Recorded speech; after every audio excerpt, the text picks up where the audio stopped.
Et là, ça va être intéressant parce que nous arrivons à Luc chapitre 19. C'est en majeure partie l'épisode avec Zachée. Hein. Zachée qui était le chef des collecteurs d'impôts à Jérusalem. Et donc le Christ qui va aller chez lui, manger avec lui. D'ailleurs, il va recevoir certaines critiques à ce sujet. Et à la fin de son entrevue avec Zachée, il va décider de repartir à Jérusalem.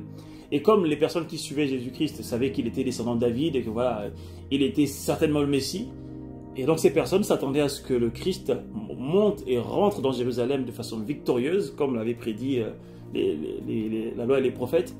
Et donc ils pensaient qu'il allait justement renverser le pouvoir qui était l'Empire romain à l'époque, et donc prendre le trône de David et redonner à Israël, on va dire, sa gloire et son royaume, etc. Et à ce moment-là, le Christ, en allant en Jérusalem, il va dire, avant d'y aller, je vais faire une dernière parabole, parce que c'est ce qu'il va dire ici. Il va dire, ils écoutaient ces choses, au verset 11, et Jésus ajouta une parabole, parce qu'il était près de Jérusalem, et qu'on croyait qu'à l'instant, le royaume de Dieu allait paraître. Vous voyez? Donc les gens se disaient, le royaume est proche, c'est bon, c'est l'heure, c'est l'heure, c'est l'heure, et donc on va vraiment célébrer ça avec une entrée triomphale du Messie, le fils de David. Et donc il va leur dire, attendez 2 secondes. Attendez 2 secondes. Parce que ces gens ne comprenaient pas qu'en réalité, le Fils était venu d'abord pour sauver, chercher et sauver, comme il a dit ici en verset 10, venu pour chercher et sauver ceux qui étaient perdus, et ensuite il viendra plus tard pour régner. Et les personnes se disaient que justement le royaume de Dieu allait s'établir de façon très radicale à l'instant où le Messie serait révélé, et donc ils pensaient que le Messie allait arriver, aller fracasser les Romains et tout de suite prendre le trône d'Israël et redonner à Israël son royaume et son autorité. Il leur a dit, le royaume est au milieu de vous, mais en fait c'était d'abord un royaume spirituel qui devait être révélé avant de révéler un royaume physique. Et donc il fallait d'abord passer par le salut des âmes avant d'apporter le royaume et le règne du Christ. Et c'est ce que les gens ne comprenaient pas. Et donc dans ce contexte-là, il va dire une parabole pour essayer en quelque sorte de corriger ce que ces personnes pensaient. Il dit donc au verset 12, un homme de haute naissance s'en alla dans un pays lointain. On voit ici qu'il parle de lui, un homme de haute naissance, c'est-à-dire un prince, quelqu'un de très très important, s'en alla dans un pays lointain pour se faire investir de l'autorité royale et revenir ensuite. Et donc il alla dans un pays lointain pour recevoir la couronne. On voit qu'il parle de lui, le pays lointain en question, ce n'est pas la terre, c'est justement le ciel. Parce que la Bible dit que lorsque l'Esprit viendra, il viendra pour convaincre le monde de péché, de justice et de jugement. Et en ce qui concerne la justice, il va dire, parce que je m'en vais au Père et vous ne me verrez plus. Ça veut dire que la glorification de Jésus-Christ au ciel est la preuve de notre justification. C'est parce qu'il a été élevé et couronné et que son sacrifice a été validé qu'il a été digne de s'asseoir à la droite du Père. Et donc c'est cette image de couronnement-là qui est révélée ici par le fait qu'un homme partit dans un pays lointain pour recevoir la couronne et revenir ensuite, pour le jour de Christ, le retour de Christ. Donc c'est assez intéressant. Et donc il va dire au verset 13, donc avant de partir, il appela 10 de ses serviteurs, leur donna 10 mines, et leur dit, faites-les valoir jusqu'à ce que je revienne. Alors les gens qui se posent la question, que signifie 10 mines? On va aller voir dans une version beaucoup plus facile de français. On va voir dans la version Nouvelle Français Courant. Voilà, celle-là. Vous voyez, il dit, avant de partir, il appela ses 10 serviteurs, leur remit à chacun une pièce d'or d'une grande valeur. C'est ce qu'il entend dire dans la version Louis II, 10 mines. Et il dit, faites des affaires avec cet argent jusqu'à mon retour.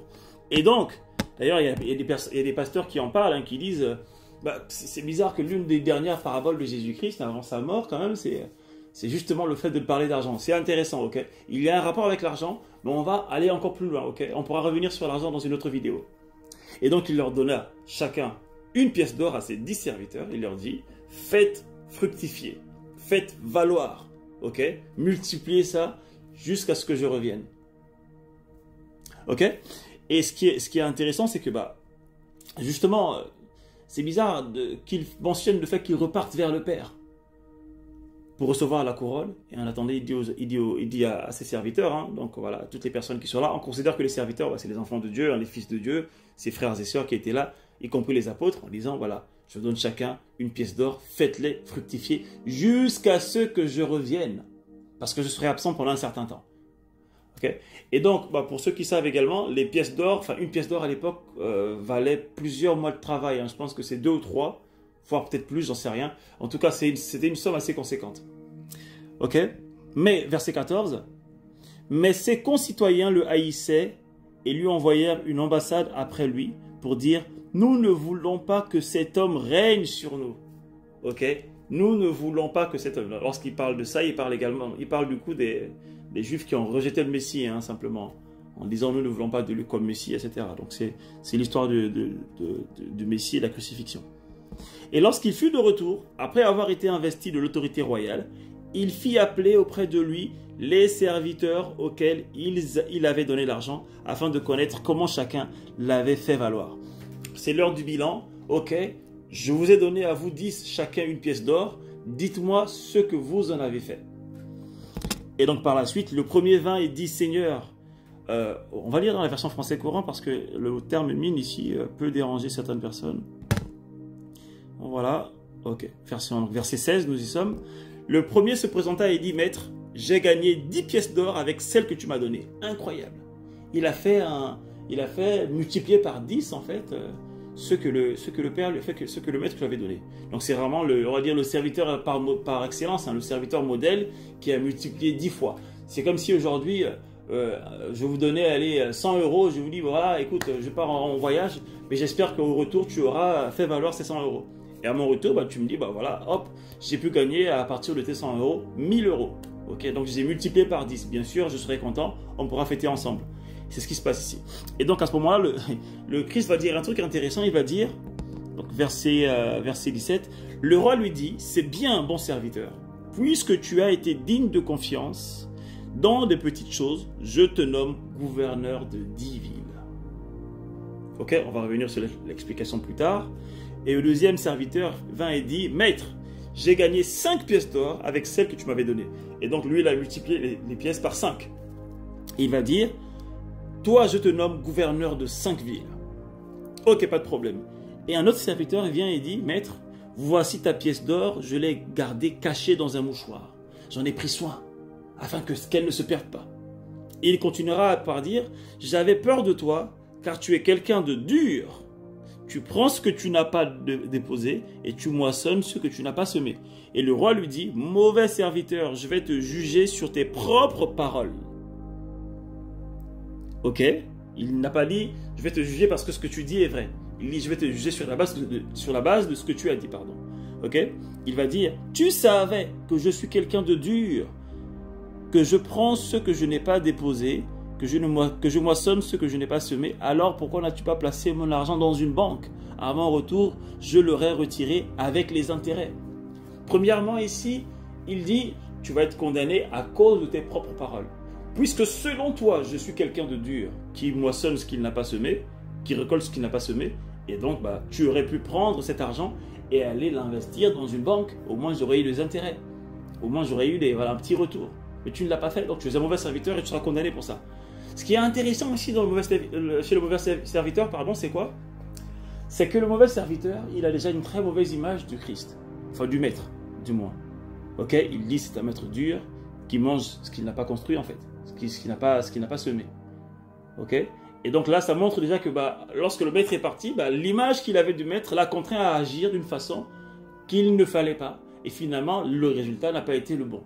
Et le maître lui dit, la moindre des choses que tu aurais pu faire, c'est l'investir dans une banque. Avec un petit intérêt de 1%, au moins ça aurait été fructifié.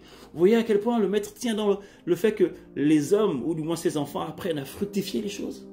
C'est pourquoi moi, dans mes déclarations, j'ai toujours une phrase qui dit « Tout ce que je touche se multiplie en fait. Tout ce que je fais réussit. Parce que ma main est une bénédiction pour le monde. » Ok? Toujours penser à investir, fructifier. Bon, ça c'est je pense que si on va sûrement faire une vidéo pour discuter du volet financier de cette histoire. Et ce qui est intéressant pour le coup, pour revenir sur l'histoire des couronnes et des récompenses, dans le ciel comme sur la terre, en réalité, il est ici question de sagesse. Ok? Il est ici question de sagesse qui peut s'étendre, d'ailleurs qui s'étend également à la sagesse financière. La chose à laquelle les enfants de Dieu doivent aspirer sur terre, c'est la sagesse du Père. Les récompenses ne seront pas distribuées à parts égales. Effectivement, entre un enfant qui a 19 ans et qui sait un peu comment se vit la vie d'adulte, et un enfant qui a 6 ans, les deux sont les fils de leur père qui est roi de ce monde, et ben l'un des deux régnera sur le monde en fonction de la sagesse qu'il aura acquise en fait du règne. Ok? En fonction de la sagesse qu'il aura acquise de comment vit un roi sur terre. Et c'est ce qu'il est en train de dire ici là. Il dit à celui qui aura fructifié 10 fois plus la pièce d'or, il recevra le gouvernement de 10 villes. Et celui qui aura fait 5 fois recevra 5 villes. En d'autres termes, chacun recevra une récompense en qualité de gouvernance en fonction de la sagesse qu'il aura acquise de la connaissance de Christ, de sa nature. Et c'est vrai. Nous sommes tous en Christ, mais nous avons tous des actions différentes, des façons de penser différentes, des croyances différentes, qui font que face à une circonstance, face à un défi, nous agissons à peu près différemment. C'est pourquoi durant les 1000 ans de règne de Jésus-Christ sur terre, auquel lui il sera le chef suprême, je vais dire un peu le modèle mondial qui va arriver bientôt, mais il aura des sortes de gouverneurs de certains pays, de certaines villes, de certaines communautés, de certains endroits de la terre, qui seront désignés pour apporter de la sagesse qu'ils auront acquise à travers leur connaissance de Christ qu'ils développent maintenant en fait. C'est la raison pour laquelle nous passons notre temps à investir dans la connaissance de Christ afin d'apporter des solutions au monde, parce que le même monde que nous voyons aujourd'hui sera également soumis à certaines difficultés durant les 1000 ans de Jésus-Christ, et ces difficultés seront balayées d'un revers de la main à travers la connaissance et la sagesse de Christ acquise. C'est pourquoi lui, il sera le chef suprême, ok? Et nous serons, on va dire, une sorte d'émissaires dans le monde entier pour apporter des solutions à des personnes qui auront un peu plus de difficultés dans la vie sur Terre. Parce que sur Terre, durant le millénium, il n'y aura pas que des chrétiens. Il y aura aussi des païens. Il y aura aussi des personnes qui auront la marque de la bête. Ok? Auxquelles les démons et le diable seront attachés, mais il y aura encore des personnes qui seront animées de certaines intentions. Ok? Et donc il faudra mettre en place une sorte de gouvernement dont le Christ, le Seigneur Jésus-Christ sera le principal chef, et les personnes qui auront un peu plus de sagesse dans la compréhension de la vie en Christ, dans l'expression de la sagesse aux aspects infiniment variés de Dieu, sur terre, seront les gouverneurs, les émissaires.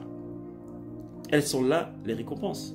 Donc ce ne sont pas des récompenses du style « moi j'ai plus évangélisé que toi, j'aurai une plus grosse couronne » en fait. Parce que tu peux bien évidemment évangéliser sans connaître qui tu es. Mais celui qui commence à comprendre Christ et qui commence à faire les choses conformément à la nature du Père en lui grandit en sagesse. Et lorsque le temps sera venu, eh bien, il pourra faire ce qu'il a à faire avec la connaissance du Père. Bon voilà, c'est une vidéo assez courte, assez résumée de ce que je voulais vous apporter comme édification à ce sujet-là. Le plus important, c'est que vous sachiez qu'en réalité, les récompenses sont l'héritage de Christ, donc la nature que nous avons acquise, et cette nature va s'exprimer relativement en fonction du niveau de connaissance de Christ de chacun et du niveau de sagesse en fait. Ok? Bon, si vous avez des questions, n'hésitez pas. Et d'ailleurs, on pourra sûrement faire par la suite une vidéo pour montrer le volet financier de cette histoire qui est très très intéressante d'ailleurs. Très intéressant.